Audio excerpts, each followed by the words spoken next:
right off the rip. I So, see. Yeah, Gotcha. that's Okay. what's happening. Yeah, All right, that's a good assessment. That makes me feel better about it. yeah. I think you'll end up being fine. It's a lot. It's emotional, right? But it's not like not to that degree. This Alice Ever After is not like that. It's more of like a dark. It's not a comedy, but it's kind of funny in a way, just because like you think of Alice in Wonderland and stuff like that. But it is a darker story. But I don't think you're gonna be like no one's gonna have tears over at the end of the story. Although it's okay. I hope ending. not. Yeah. But anyways, that is it for the comic book minute. All right, that's enough of the nerd stuff. Let's get down to some bro things. Huh? Let's lift some iron. Shoulder presses, lat pull downs, barbell curls, tricep extensions, squats, deadlifts, bent over rows, sit-ups, crunches, leg Yes.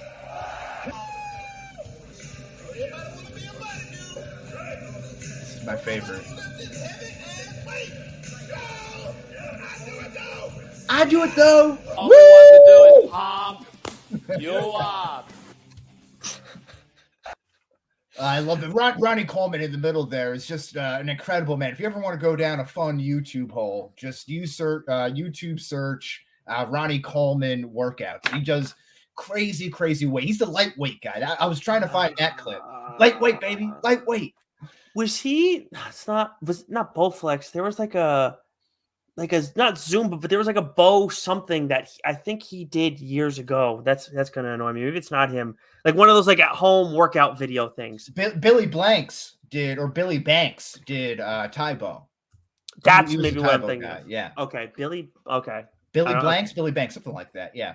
But you know, we can get to Tybo maybe at some point in the conversation here. But for this week's main topic, we're talking bro science. And I know right off the top, you had a question about what is bro science and what are bro scientists, right? Is that a fair rip here? So it's kind of a play on the word here, but it's just guys who don't have a traditional background or formal education in like physical therapy, kinesiology, strength and conditioning, that sort of thing, athletic training, who then go on because they're physically fit, gym influencers, that sort of thing, then share information, whether it's factually researched or sourced or anything, just kind of going off the feel more than anything.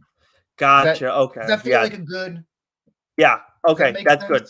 Yeah, because I know we're going to talk about those two things side by side directly. So I needed a little bit of clarification what exactly. And that's essentially what we're doing today. Because I know you're a little bit more of a professional than I am. You know, you train people. You're a strength trainer. You're a former D1 athlete. I just write about people who train D1 athletes. So little bit of a difference there. But I know some of the words. I know some of the acronyms. I can do heavy sets and small sets and concentric movements and sure. So basically, you think you're hot shit because you know words. Yeah. I'm using my nerd background to be an expert in bro culture. I would like to know if any listeners know what that reference was. Don't tell them, Wes. But anyways, yeah. So we got a few. No, I might have missed a joke there. You did, but it wasn't. I will tell you later. I promise. I don't want to see if the listener can guess it. Yes, I will. I'll tell you later. But anyways, we got a few categories that we got planned out here, and I know you did a lot of them, but I have one that I think we need to hit on right off the rip here. So when it comes to working out, what is the ideal time for you to go to the gym? You got morning. We worked in the journalism field, so we worked at nights a fair amount. So maybe middays is the evenings. What's best for you? Typically during the week, it's nighttime. When we get done recording here, as a crow flies, it's 6:05 p.m. Eastern time. So I will be going to the gym, maybe in like by 7:30. I'll be in the gym at that point. So that's usually how I go. That's probably the latest I go is on Mondays, but between 5 to 7 p.m. is usually when I go during the week. Weekends, it's like midday if I don't have anything to do. Gotcha. You're going right in that prime time hour, which I mean, I know. I do have to do it sometimes. I actually don't work out at nights on Mondays. I try and go in the mornings. Personally, middays is my absolute favorite, and I was spoiled with that over the years. As much as working nights is not ideal for anybody, I will say that was the one thing that was really nice. Was if I was covering games, or if I had like a shift where it didn't start till like 5 or something like that, I had a lot of wiggle room on working out, like maybe at 11, maybe at 2, and that was kind of that range that I like to work out in. But now it's either pretty much morning or night, unless I do a weekend, which then it's around midday. But I do mornings now usually, which for muscle gain, not necessarily ideal, but to me, it's like a nice energy boost to kind of start off your day and just like you accomplished something somewhat significant right away. See, and everyone tries, like, I get the morning workout people and how it kind of jumpstarts your day. I think I've chronicled on this podcast over the last few weeks, I've been trying to get into 2-a-days. The key word there has been trying. Especially when it's cold, like we have an elliptical and a treadmill down in the basement now. And I meant to do it every day. And it started out that first week, every day. Then it went to 3 days, and I went to 2 days, and then to 1 day. And then I was like, maybe I'll just go for a run on Saturday, like that sort of thing. But it's tough. I commend people who can wake up early and do it. I can't do it. In fairness to you, I've said it to you. I don't know if I've said it on the show though. I only do right now. I'm in a phase where like the past, I don't know, like 8 months, maybe more than that, I've only been doing body weight workouts. That is like, I would not, if I was doing heavy weight stuff still, hated doing that in the morning. That is a whole nother ball of wax, which you're doing heavier stuff. Like I couldn't like that in the morning. That's rough. Like you're asking to be frustrated about your numbers and maybe even like hurt yourself. Like I think you're better off doing that midday or at night. Now, okay, so you bring up a good point. We'll jump into kind of like workout splits, kind of favorite machines right now. So what's with the body weight now? Of course, so you have a big background in strength and conditioning, again, being a baseball player and all that, and kind of getting good formal training and instruction. But so what's with the body weight now? So there's a guy who, and this is kind of goes into the larger normal strength or like traditional strength and conditioning versus bro science, which I know was another question that you had. Not to jump around, but there was a guy who's I think the company that he founded is called Kino Body. And I saw, like, honestly, I saw his stuff on Facebook at first. Did you say quinoa body? Like quinoa, like the grain? No, Kino, Kino body. Okay. And he was like, look, not that he obviously didn't invent intermittent fasting, but he's one that kind of like broke it down for me. Like just seeing his stuff and his videos, and he's got a lot of free stuff out there. I started using that, saw an instant difference in terms of like my weight. And then I looked at some of his other like workouts and different things that he offered, and I could never really pull the trigger on it. But then I saw he had his body weight stuff, and I saw like some of the things that he had in there, the exercises, just a few of them because he didn't put them all out there. But I was like, I think I want to try this and see how it goes. And I've seen like people get results off of this, so I tried it out, and I've absolutely loved it. And I feel like it's a lot like it's challenging, but it's a lot easier to get up for. It's also really fast. So is it more like high intensity interval type stuff, or it's not even really like there's honestly, Wes, like, so a workout that I think I did a workout today. It was handstand like presses. So like I'm like on my hands, like feet up. That's fucking nuts. I saw you put that in the notes. That's crazy. That takes a long time to do. I remember like at my peak physical condition when I was just coming back from New York, I could just barely get them going. I don't know. I started doing those a few years ago because I can't remember, like I don't know, probably saw it in a movie or whatever. I thought it was cool. But they are cool. Right. When I played, no way in hell, because like my shoulder's not going to be able to take that. My shoulder's more mobile. Now it's not as mobile, I would assume. This is where like we start talking about like mobility and stability. Like this is where you people will lose me now because I'm not as well read anymore on these things. But like I worked on doing that, and then I started doing it here, and then there's other things along those lines, like different types, like working towards doing like one arm pull-ups or chin-ups. And then single leg squats, that sort of thing. And like, now, like all that kind of stuff. So it's like challenging exercises that also kind of look cool, and they're like they push you. So it's been good. I've really liked it, and it's allowed me to kind of like eat how I want to eat, and still doing intermittent fasting, and like maintain like a decent like physique and everything like that. So yeah, and that's you talk about like flexing at the gym, like exercises that you love to do. It is like the things that I really like doing are the free weight stuff. It's the pull ups, chin ups, it's the dips and that sort of thing. So that's when I feel like I'm really peacocking around. Sure. Yeah. I mean, so let me ask you this: do you ever like? I understand doing exercises in front of a mirror and then watching yourself do it. Totally get that. Yeah. Do you though ever? I can't imagine you doing this, but do you ever like look at yourself in the mirror? Like I understand for like a second, like or a couple seconds, just looking at stuff. But do you ever like really like pose in front of the mirror with people around? No. I won't do no. I'll flex sometime, but I won't like pose. If I'm like just get off of like cable flies or something like that, Sure. or like again like something with the shoulder presses, doing Arnold presses or something like that. Like that. I'll kind of like put the shoulders out like that. But, yeah. But I'm not going out and like flexing and doing like Olympic poses, bodybuilding poses and stuff. Like some people do, and that's also an interesting conversation too. Like the just the different cultures of a gym. When you have like these big brand, box gyms, your Planet Fitnesses, that sort of things, you don't really see as much of that stuff. At least in my neck of the woods, I haven't. They get busy. There's people. There's obviously tight clothes. Young girls there in some cases, or you got to keep your eyes on straight there. But it's there's not a whole lot of like video content being made or anything like that, or like stuff that you see online about like bad gym stuff.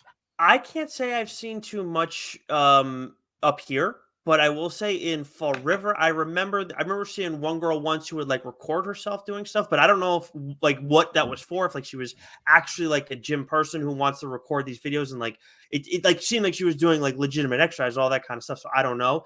And then I also again, like when you're talking about people posing, I more think of guys doing that than girls. Yeah. But I mean, even then, like even in the like the guys' locker room, like there's not a lot of that either.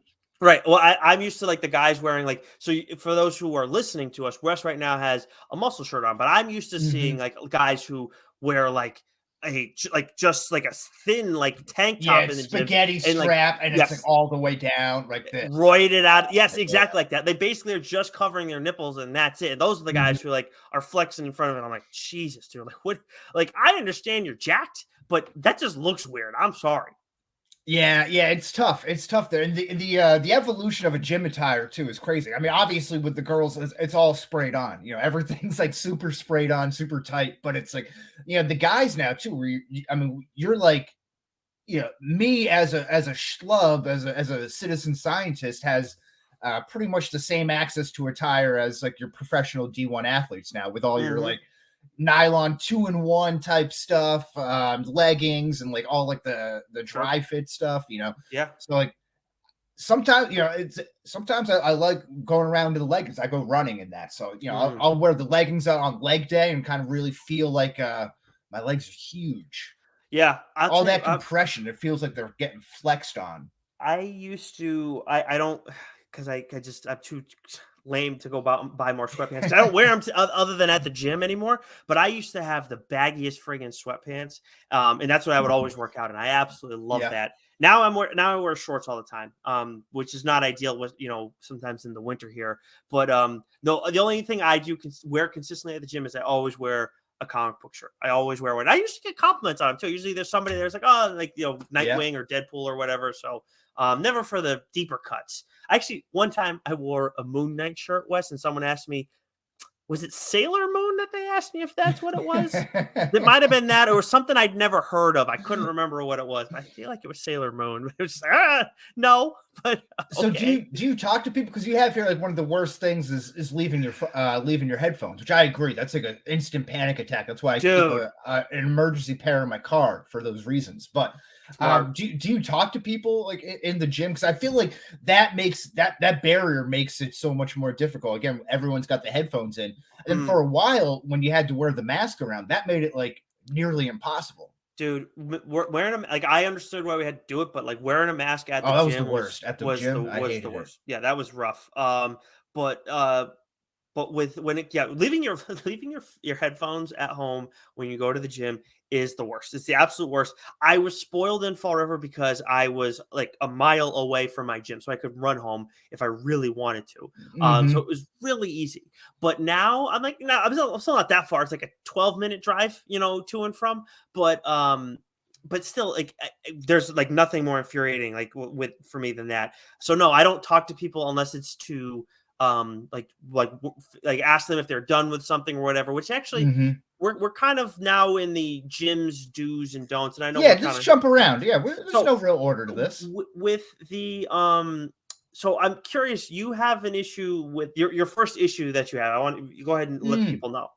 Yeah. So this is more of like a jumping off point. So it's like the hogging machines and of equipment, and specifically like one thing that always pisses me off. And again, this varies on situation, varies on your gym. If I'm busy, time of the day when you're going on, but it's supersets. Like, I hate it. You're not using that machine. And I say, if I go down to something, you say, hey, I'm using that. And like, no, you're not, bro. You're on that one. Like that. And I'm like, all right. Now I see that like working in, I'm totally cool with. But again, like when we have that hostility right off the bat, like, I don't know you're using it. There's nothing there, like, yep, I'm just going like minding my own business, trying to do my thing. So then like I'm automatically defensive and I'm like, all right. Like, so sure. I can get that, but like working in, I have no problem with. But that's like in my gym, that's not the gym culture. That doesn't really happen. Everyone's very territorial, I feel like. So unless you're friends. Right. So first off, like I was, as you know, I was raised on supersets. Like when I first started going to the gym in high school, like that's what but I was at a very different gym than the ones that would go. Yeah. Totally. So totally different situation. So I do hear you, but the larger thing that I'm hearing from you, which is where I'm right with you, is people who don't know how to let someone work in with them. So I generally default to like asking anybody nearby, like a thing I'm going to use, whether it's like a bench, captain's chair, a machine. I generally default to, are you using this? Like, I want to make sure the nearest person I ask, maybe they know if someone else was using it. But then after that, it's fine. I have no problem like people working in with me, but I swear to God, Wes, actually, here's a great story. So, or a good example, not a great story. Last time I was at Planet Fitness with Lauren, I was trying to get on the captain's chair to work in. This guy was using it. He was doing he was on was it tricep? He's doing a tricep exercise. Doesn't matter. And I asked him, hey, can I work in with you? Like, just to, whatever, like he's going to take a break in between. He looks at me like I asked him like to translate something from like, I don't know, from like Portuguese to freaking like, right. I got you. Yeah. But it's just, I'm I just sat there and waited for him to respond. And I was like, what the hell's the matter with you? Like, I actually just had somebody ask for working with me on the pull-up rack. Like, okay, no problem. Of course. I was like happy somebody asked me to do that because I just don't see it anymore. I don't get why people can't, why that's not a thing. Like, why is sharing such an issue to people? He was like, I'll have one more set left and then I'll go. Okay, fine. But just lead with that. It's not a big deal. Yeah. It's just like, even then, I don't care. Like, if I have one set left, like, yeah, go ahead. And then I do my one thing and then I'm out. Done. I'm right there with you. I'm fine with sharing and working in with machines and stuff like that. But again, like that barrier to confront someone to do that is already like thicker because everyone's got the headphones in. Then you're like automatically annoying someone that you have to pull their headphones out. Sure. And like, what do you say? So they're like, everyone's like automatically annoyed. And then even on that like territorial topic, like, we don't have squat racks at my Planet Fitness. Again, like I'm not crazy about the Planet Fitness there. It's all Smith machines, which I guess is fine. Like at this point in my life, like I'm not like really trying to hurt myself. So if I get that extra support, like I guess that's cool. But at any rate, the squat rack, the weights on the squat racks or the Smith machines or like the leg press machine, which always has a ton of plates on there. If I'm using one of those and you come up to me and take them while I'm working them, should I be upset? So do they ask you if you're using them? That's the big thing to me. Okay. Yeah. So yeah. Okay. If they ask if you're using them, then I say, like, you're like, no, it's fine. Then to me, that's fine. Like it's all about like just functioning like normal humans. If someone just takes it from you, I mean, if there's like 20, 45s on each side, then it's like kind of whatever. But it's just it's very simple. Ask. Like otherwise, it's just kind of like. So most times they don't ask. Is what you're saying? No, I don't care. I don't really care one way or the other. I'm just wondering if that's like again crossing line. Like I think of one instance in particular where this kid came up to me. I was on the Smith machine. He was on the leg press.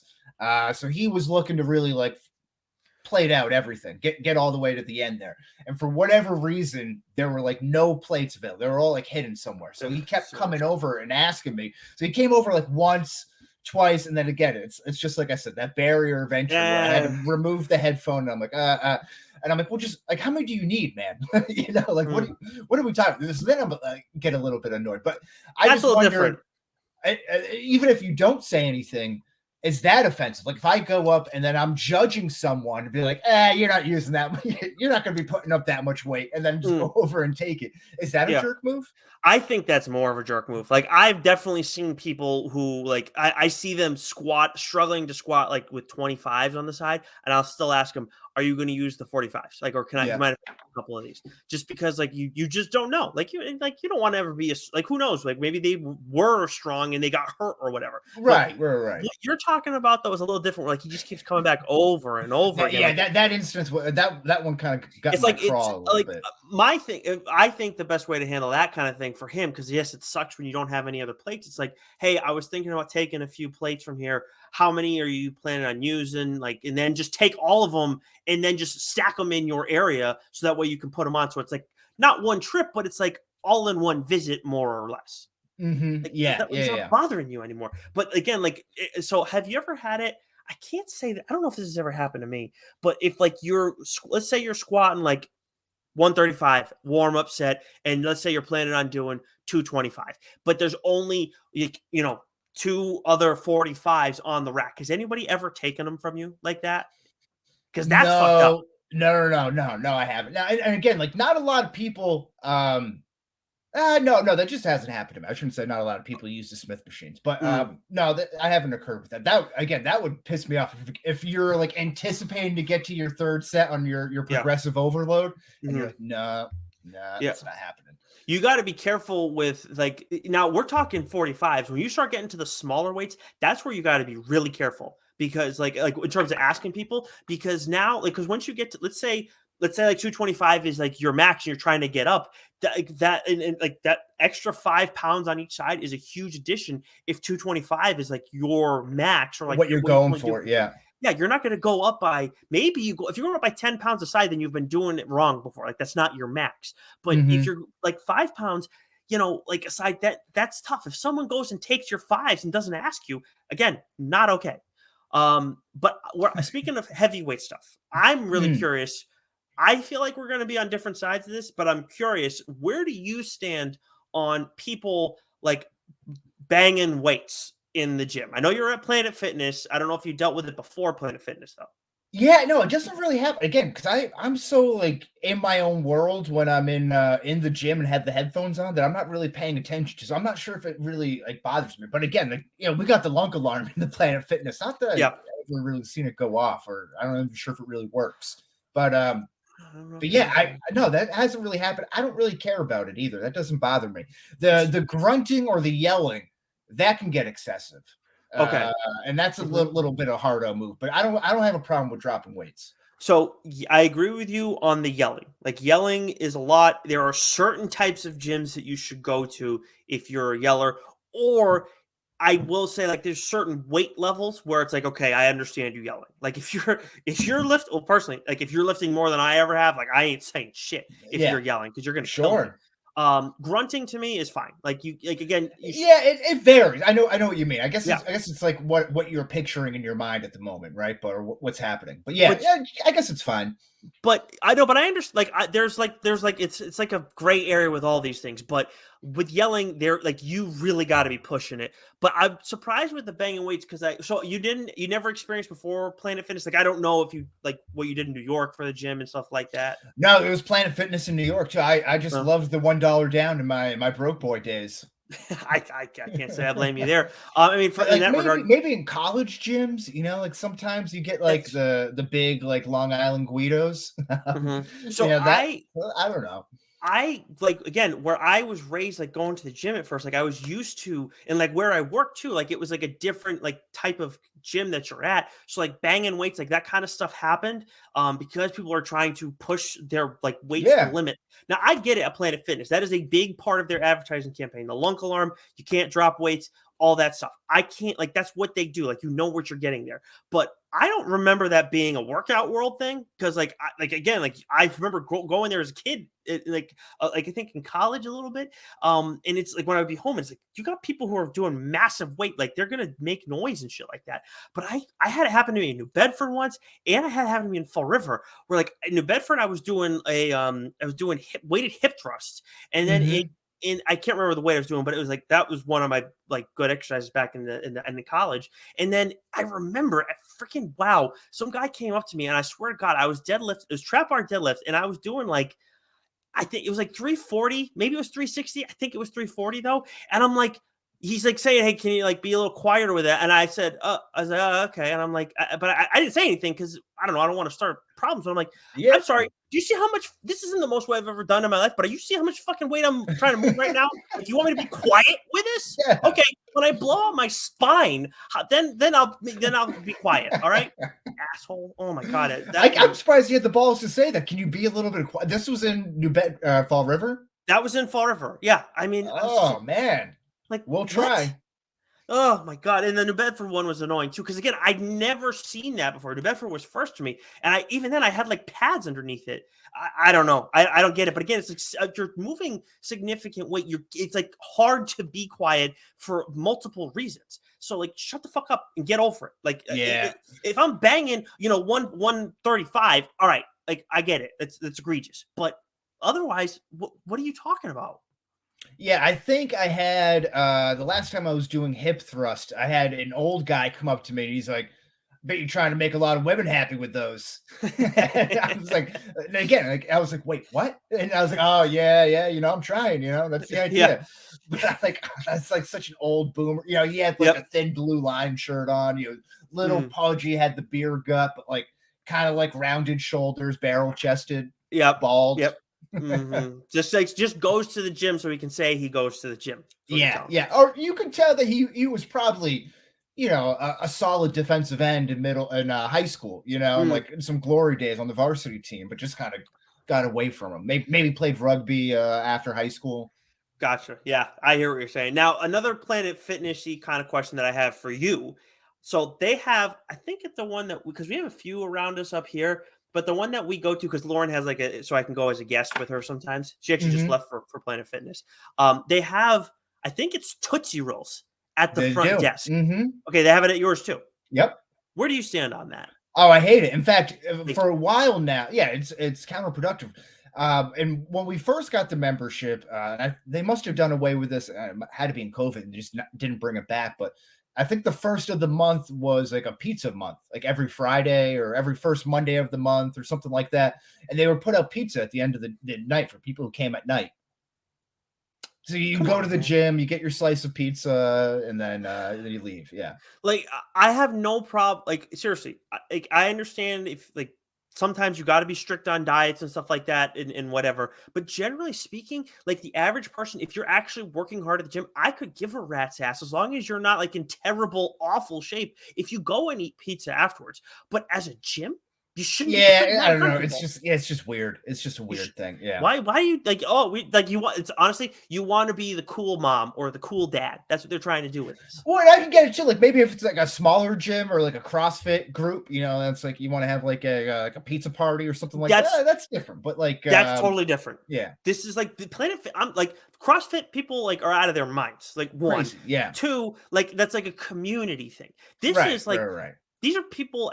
My personal opinion. When I think they're trying to have a community thing. I just don't think they're it's just putting out boxes of pizza and like here, go have it. Like, you're too big for that. Trough. You're too big a company for that. And also, like there are too many people at Planet Fitness who are like just getting started or probably struggling to try and get there in general. Like don't put that temptation there for them. It's just I think it's messed up. Yeah, no, I hate it. I'm not a big fan of it at all. Do you follow anyone on social media like for strength and condition workout stuff on like Instagram, Twitter, anything like that? Well, the only guy I'm actually Gallagher, I think is his last name. The guy who does Kino Body. I don't follow him anywhere, but like Mhm. his anytime I see his stuff, like sometimes I see his stuff on YouTube occasionally, like on the shorts. So I will watch those.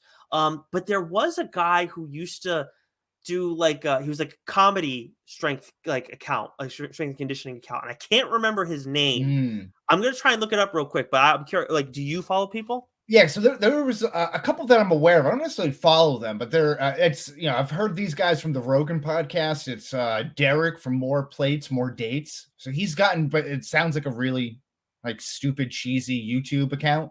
I think it's More Okay. Plates, More Dates, but it's like he gets into the real science of like physiology and anatomy of strength and conditioning and getting really down to like the microbiology of it. Mm-hmm. Very interesting guy. The other one, I forget his name, but it's Knees Over Toes guy. I think that's the YouTube guy. He was like, his backstory is like by doing these knees over toes exercises, he's increased his vertical from like nothing to something and ended up walking on it like a D1 basketball team. And now he does all these crazy workouts about, again, knees over toes, lengthening and strengthening your Achilles and strengthening the muscles and ligaments around your knees specifically to avoid like ACL injuries, MCL injuries. So I'm not sure. Again, I'm not sure about the science behind it, but those are two pretty well reputable ones. But then like the biggest bro science guy is Liver King. That's like bro science. Yeah, like in a nutshell. That's like if I had to do the elevator pitch, right? Whenever I open up Snapchat, if I go to like the stories page, instantly I see like Liver King's here. I'm like, why do I have to keep? You gotta get a Spartan chest, man. Spartan belly. Which is great because he's like juiced to the gills, like $5,000 a month, I think was like how much he was spending in HGH. Jeez, dude, just he had the money to do it. That's insane to me, though. But when you talk about like serious strength people, so like that Eric Cressey was like my strength coach, in high school and everything. And for those who don't know, he's the strength coach of the Yankees now. Just in general, like if ever you're ever looking at baseball stuff, like that's obviously the person that you should be looking to. But for like us, the normal people, like one of the guys who was a coach at his gym that now I believe has his own practice still in Boston, actually was featured in one of your magazines at one point, was Tony Gentilcore, who used to work with Eric, but he's wanted to work more with really? What was the last name? Tony what? Gentilcore. So it begins with a G. That's an interesting name for a strength coach. I like yeah, right. But he does an awesome job. He has his own blog, and he used to. I haven't checked in on as much recently because I have like my own routine now. But he used to have like these these blog posts of like exercises that you should be doing. And there'd be good stuff for like looks, there'd be stuff for functionality. I think he's like just a great like person to like follow like his blog and everything like that if you're trying to find like real strength and conditioning people out there like Wes was just talking about. But like bro science guy for me is the bro science life dude on YouTube. He like does all like the joking around stuff and talking like this. Like he's like, oh yeah. He's like, he's just stupid shit. But I haven't watched it in years. But when I worked at the gym, I watched I swear to God, all of his videos on YouTube. My cousin got me at him. Excuse me. No, I would I'm kind of fortunate where I've gotten to access to talk to like professional and D1 strength coaches here. So like what a guy who's considered the godfather of strength and conditioning is Boyd Epley.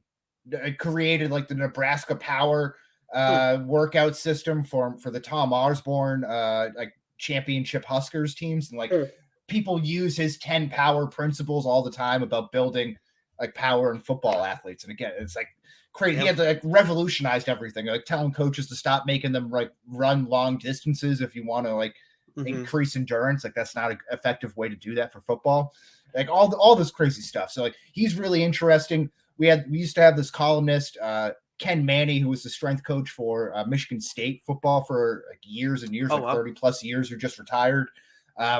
He actually, if you go, again, a little plug for the website, Training and Conditioning, and Coach and Athletic Director magazine. He used to run columns every month, every week, just about different things of how to implement in your strength and conditioning program. And it gets like, really gets peeling the layers back of strength and conditioning, not just like the surface level stuff, but gets into like the nitty gritty. So if you are, again, a strength coach and happen to be listening to this sports and pop culture and movies and comic book podcast, maybe that's something to check out. But so that's what I always find interesting. And it's like great to be able to ask these guys, hey, I saw this on Twitter from this guy. Mm-hmm. Why is this fake? Why is this bullshit? Again, like, the myth of using machines, or like, you could only put on muscle by using dumbbells and barbells and free weights and stuff. And like, I don't know, it's crazy stuff that some of these bro scientists come out with to hawk their own shit. Yeah. It's a grift, like, don't listen to this. I've cracked the code. Buy my $20 ebook for this. Yeah. And that's part of why, like, so first of all, like the whole question of like bro science versus traditional, like I'm always going to say like you should go traditional. I'm obviously going with a guy who I don't know if he has like the CSCS and all that kind of certification. But like I have some level of a background in that. So I have an understanding of like the movements and how they're supposed to be done appropriately, what things that you shouldn't do. So like, I think for the average person who doesn't have that, I would be hesitant to advise anybody to go that route. But at the same time, I do think there is kind of room for both in this space, because you know what? There are traditional strength and conditioning coaches who friggin' suck. Like anybody, let's say that I've never experienced this before, Wes, but let's just say you have a baseball player and then you have him doing hang cleans. I'll tell you right now, that person shouldn't be allowed to train another baseball player ever. Like, it's the dumbest thing that you can do, because you're putting a guy in a terrible position with their elbow. And it's like every time I've ever heard of that happening, or rather, I've never heard that happen before. I would just think that how the frig do you like con people into thinking this is okay? How do you not care enough? You want to train people, but like you're actually hurting them. So I think that you can run into somewhat similar stuff with bro science guys, but I will say, like, I like what I'm doing. And like the other thing too is like, it's a cheap thing. And like, yeah, he does push like supplements and other plans, but like I can just do what I have and I don't have to do anything. You add what you want and from what you listen to, and then take, I trust that. Ignore like that. That is, to me, that's an easy way. I think that's an easy way to win anybody over. Like, I have all this stuff, but like, you can just do this basic thing. And I think it was like $69 I got it for, or $49, something like that. So I'll take that. I'm right there with it. And I like, again, listening to some of these guys and then being able to bring it to an actual strength coach and be like, what do I make of this? Does this make sense, or is this BS, or what's going on there? So that's pretty, again, that's one of the perks of the job there. But the idea of kind of like splitting everything out, we'll wrap things up here. But how do you kind of split up your week?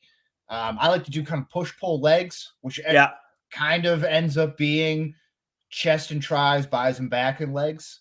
Yeah, that's like kind of how it works out, but not always. Yeah, it kind of, well, it used to depend. Like if I was doing twice a week, it's full body every day. If it's 2 days a week, if it's 3, then like usually, like I get like when I played, I didn't do a whole lot of upper body stuff other than shoulder care. Like I did stuff, but not a lot. So in my post-playing days, it's been a lot of upper body stuff and very little leg stuff. But now, like with the plan I have, it's 2 upper days, 1 lower day, and core mixed in all those days.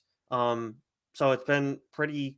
That's kind of what I'm on right now, and it's been going well for me so far.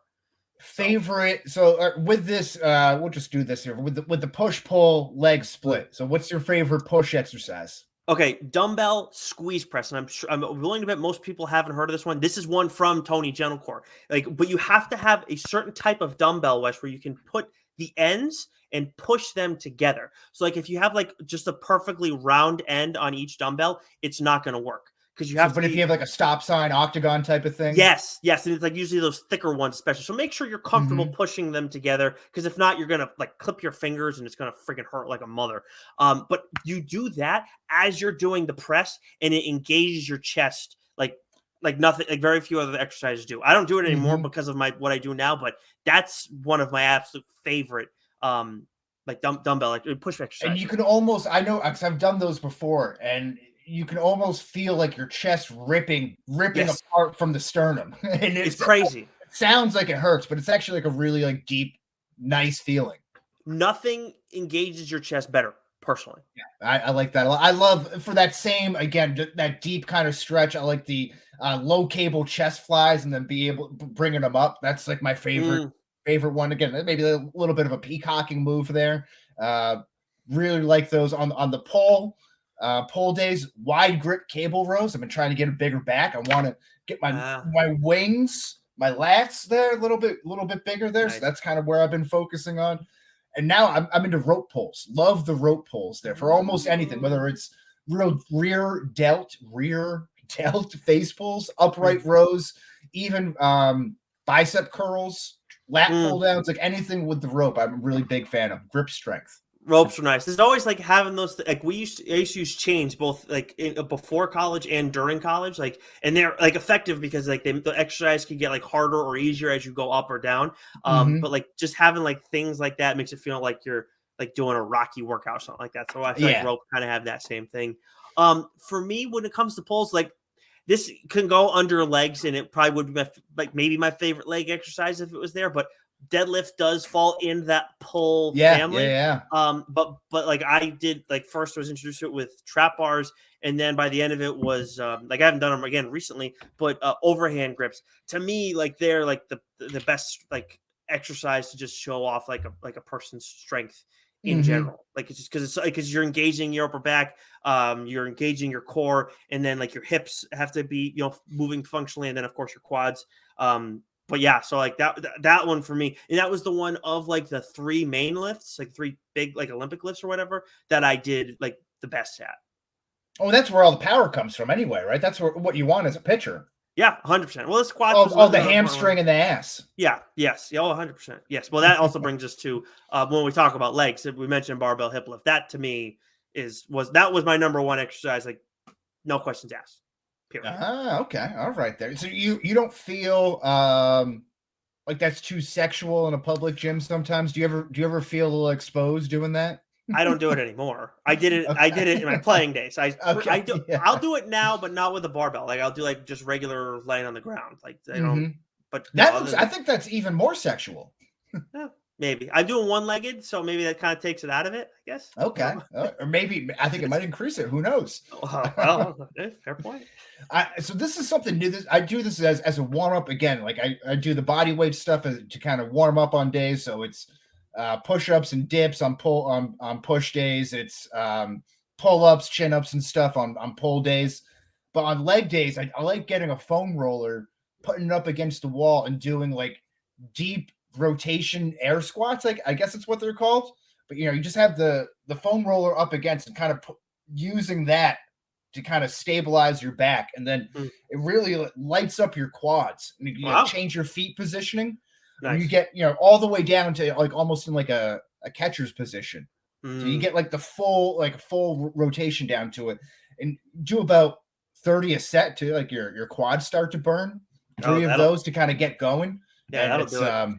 Yeah, it's nice. So it's I found that really works well. And barbell lunges, big fan of those. I feel that in the ass. So I respect that, and I think that's great that you like them. I fucking hate lunges, man. Like they're such a good exercise for you. Like that's not any condemnation on the effectiveness and like how I was able to do them. They're just so tough. They always get me. Yeah, no, I'm just starting to reach the point where I don't like dread leg day like most people do.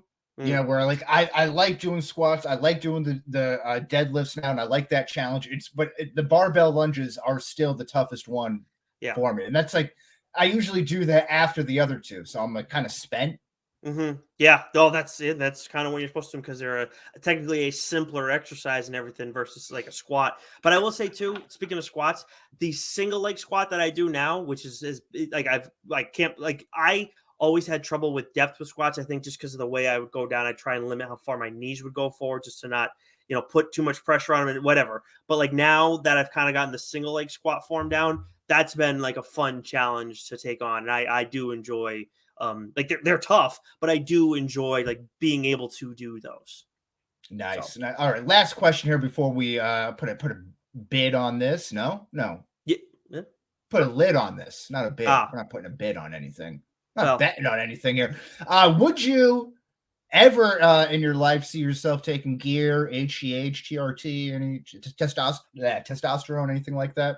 I don't know what you mean by gear. I mean, is that like the larger umbrella of all that stuff? Yeah, I think it all is, right? I think it's all like human growth hormone. I hear, Rogan talking about it, so I thought you knew about it too, and then we would just be able to roll on past that. Sorry, but no, but I mean, I can kind of put it all together with HGH and everything like that. But no, like I've never really had the interest in it. Just because like I did, like you used to take creatine, right? I do, yeah, right now, yeah. And I took it like in high school, and I'm like it was effective. Like it definitely had an impact on size.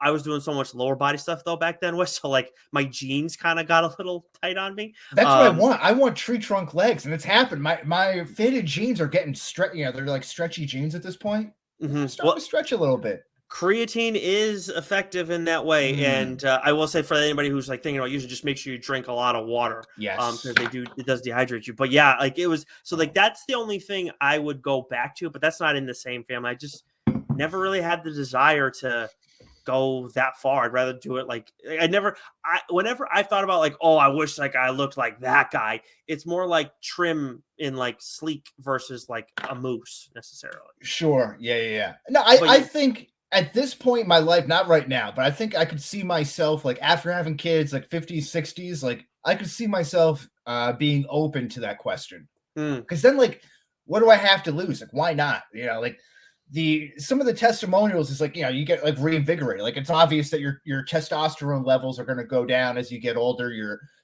muscle definition is going to decrease as you get older. Like that's just kind of like facts. That's bro science, man. So like, if you want to kind of get that rejuvenation, at that point, I wonder what the side effects would be later in life. Like, would I care as much because I'm 80 and 70, 20 years down the road from there? Well, 80 on HGH. Well, no, but I mean, like, if I'm 60 taking HGH 20 years down the road, would I be feeling it then? Like paying for it then? Yeah, it's a fair question. Would I care? Like, so, like, what do I have to lose? Like, so I'd be open to it. That's the kind of stuff that, like, those are the questions. That's just like even like when in playing days too. Like, that's the other thing. Like, it's like, oh, do you want to take? Like, I never had anybody approach me about taking stuff, but it's just I was going to say, yeah. Do you like? If you're around it. I never. So at my school, I was never that I know of. I was never around it, but I definitely played with guys in summer ball who at least said there were guys at their school who used it. I'm sure there were other guys who did it and didn't say anything because why would you? But it was just like I'm sure that would be around, but I always wondered like, what are the after effects of later on in life, and like how would I feel about myself after having used them? Like, I understand the justification behind it. Like, you get so much money, but I just always, there was too much doubt for me to ever even consider doing. No, I might have told you this. So I had a buddy of mine who kind of went to Hofstra, but didn't. He spent maybe a freshman year there, then just was kind of like on campus and was going to a nearby college, but he played at a community college nearby and then like walked on at Hofstra or played a year and like was baseball? Like maybe a preferred walk-on or something, but ended up not making the team. And it's low level, CAA D1. So, it's not like crazy baseball, but, he still was there. And he was telling me that he's like, the talent was so good compared to him that like, if he wanted to compete and actually like play and where he wanted to be, that was like the only option left for him. And he came from like a really, I guess his parents were like nutritionists, like a really natural background. So he wasn't into that stuff, but like he knew like that his athletic ability was tapped out. And that like, if he wanted to compete and stay at that level, that was like the only option. And I don't blame I understand why anybody would want to do that. And actually I forgot there was a guy who I went to high school with who ended up using like steroids, I think is what it was. He was dumbass. Like instead of using HGH, like he did it. Like he was at a junior college, and you can use that kind of stuff at that level. Yeah. Well, the trade-off is like if you're doing it now or then even, like your body produces testosterone on its own, so then suddenly it realizes that it's getting this influx of an external source. So it's like, oh, I don't have to make as much testosterone. then you remove that external source whenever you're done using it. That the body is not going to respond well because it's still thinking that it's getting that external source. It's just not worth it. Like, it's just what it comes down to. Like, there's so much more to your life outside of that stuff. Like, but there are guys who, like, this is all I have. Like, if I don't go and be a baseball player or a football player, like, maybe I'm not smart or whatever. Like, I'm not going to make money. Like, this is my chance. That's it. So I do understand that, but it's, to me, wasn't worth it. Still wasn't worth it, but it might be worth it later when I got nothing to lose. Again, all that risk and reward stuff. Maybe if I'm just 60, I just get like super roided out like President Hulk, Red Hulk. You know, you're talking about like HGH versus steroids too. Like that, steroids is just like, why would anybody do that now? Like, HGH is a different ball of wax. But give me something that's at least more natural. I don't know if that's true, but like human growth, that feels more natural than steroids. I don't know. I think so. I mean, people got to use it for like some medical stuff, I think. Yeah, right? Yeah. I guess you get steroids too, but I don't know. Well, that's a fair point. That is true. Yeah, but that's it though. That's bro science for you, man. I hope you guys like the episode.